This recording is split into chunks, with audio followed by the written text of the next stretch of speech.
America Iran युद्धाच्या झळा देशाला पोहोचू नयेत यासाठी केंद्र सरकारनं महत्त्वाचा निर्णय घेतलाय। कच्च्या तेलाच्या किमती महागल्यानं पेट्रोल कंपन्या दर वाढवण्याच्या तयारीत असताना एक्साइज ड्युटी कमी करण्याचा निर्णय घेण्यात आलाय। पेट्रोल आणि डिझेलवरील एक्साइज ड्युटी 10 रुपयांनी कमी करण्याचा हा निर्णय आहे। राज्य सरकारांनी वॅटमध्ये कपात करण्याच्या सूचना देण्यात येण्याची शक्यता आहे आणि देशात लॉकडाऊन लागणार नाही असंही सरकारच्या वतीनं स्पष्ट करण्यात आलंय।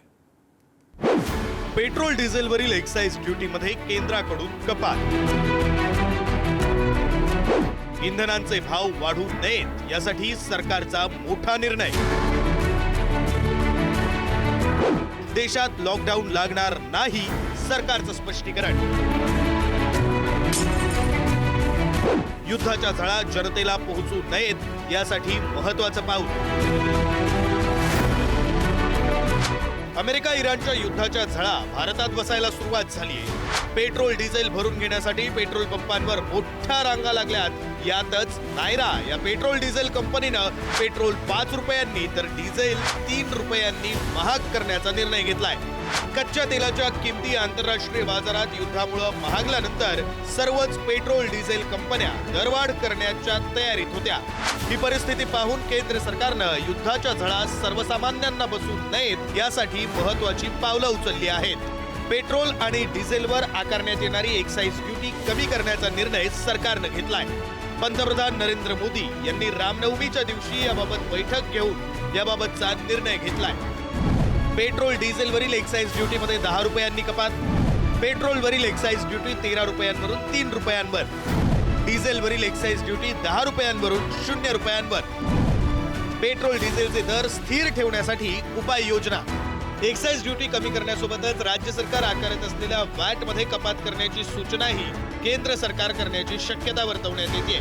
यामुळं पेट्रोल डिझेलचे दर कमी होणार नसले तरी युद्धामुळे वाढलेल्या कच्च्या तेलाच्या दरांचा परिणाम हा सर्वसामान्यांवर होणार नाहीये। तसंच आंतरराष्ट्रीय घडामोडींमुळे तेल कंपन्यांना झालेलं नुकसानही भरून येईल अशी आशा आहे।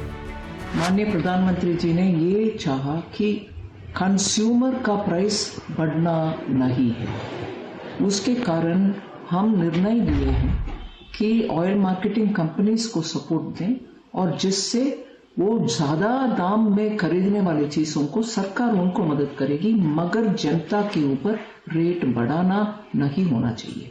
इसीलिए आज इस निर्णय के कारण सप्लाई कमी नहीं होगा, सप्लाई में अवेलेबिलिटी में कमी ना होगा, जनता को डीजल भी पेट्रोल भी क्रूड भी मिलेगा। दुसरीकडे आखाती देशातील युद्धजन्य स्थितीमुळे देशात लॉकडाऊन लावण्यात येईल अशी चर्चा गेल्या काही दिवसांपासून होती। पंतप्रधान नरेंद्र मोदी यांनी लोकसभेमध्ये दिलेल्या निवेदनात परिस्थिती गंभीर असली तरी कोरोना काळाप्रमाणे एकजूट होऊन परिस्थिती हाताळू असं ते म्हणाले होते। त्यानंतर देशात कोरोना काळाप्रमाणे लॉकडाऊन लागेल अशा अफवा पसरल्या होत्या, त्यावरही केंद्राने स्पष्टीकरण देत असा कोणताही विचार केंद्र सरकार करत नसल्याचं स्पष्ट केलंय।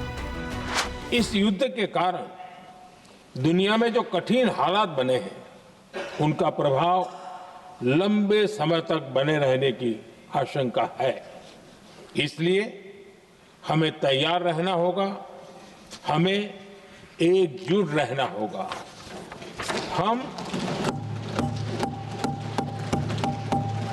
हम कोरोना के समय भी एकजुटता से ऐसी चुनौतियों का सामना कर चुके हैं।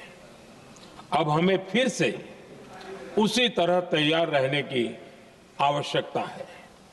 धीरज के साथ, संयम के साथ, शांत मन से हमें हर चुनौती का मुकाबला करना है।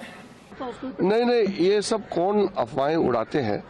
प्रधानमंत्री जी ने बहुत साफ तौर से बताया था कि पैनिक नहीं होना है, जमाखोरियों को चेतावनी दिया है, राज्य सरकारों को आह्वान किया है कि कोई इसमें होर्डिंग ना करे, पैनिक क्रिएट ना करे।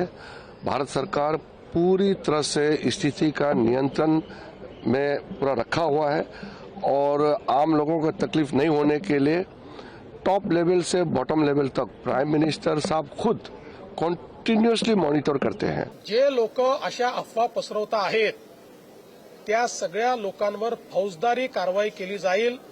मी स्पष्टपणे सांगतो, अशा पद्धतीच्या खोटी माहिती फेसबुक किंवा एक्स किंवा कुठल्याही सोशल मीडिया प्लॅटफॉर्मवर टाकणं किंवा अशा प्रकारच्या खोट्या पोस्ट या व्हॉट्सअपच्या माध्यमातून पुढे पाठवणं तुम्ही फॉरवर्ड तरी केली तरी तो गुन्हा ठरेल. या ठिकाणी स्पष्टपणे सांगतोय की खोट्या अफवा पसरवू नका, नाहीतर फौजदारी कारवाईला सामोरं जावं लागेल. अमेरिका इराण युद्धामुळे हॉर्मुझ सामुद्रधुनीतून कच्च्या तेलाची आणि एलपीजीची वाहतूक करणाऱ्या जहाजांवर परिणाम झालाय. इराणशी असलेल्या मैत्रीपूर्ण संबंधांमुळे भारताच्या काही जहाजांना हॉर्मुझमधून मार्ग खुला होतोय. देशात इंधनाचा आणि एलपीजीचा पुरेसा साठा असल्याचं केंद्र सरकारच्या पातळीवर सांगण्यात येत असलं तरी सर्वसामान्यांमध्ये मात्र संशय आणि भीतीचं वातावरण निर्माण झालंय. अशा स्थितीमध्ये युद्धाच्या झळा देशवासियांना बसणार नाहीत यासाठी ठोस पावलं उचलत असल्याचा संदेश केंद्र सरकारनं कृतीतून दिलाय. देशात सध्या 2 महिने पुरेल इतका इंधन साठा आहे. एलपीजी ही मुबलक प्रमाणात असल्याचं सरकारकडून स्पष्ट करण्यात आलंय.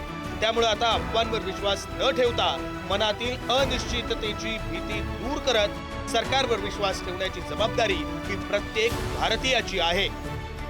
ब्युरो रिपोर्ट, पुढारी न्यूज, मुंबई.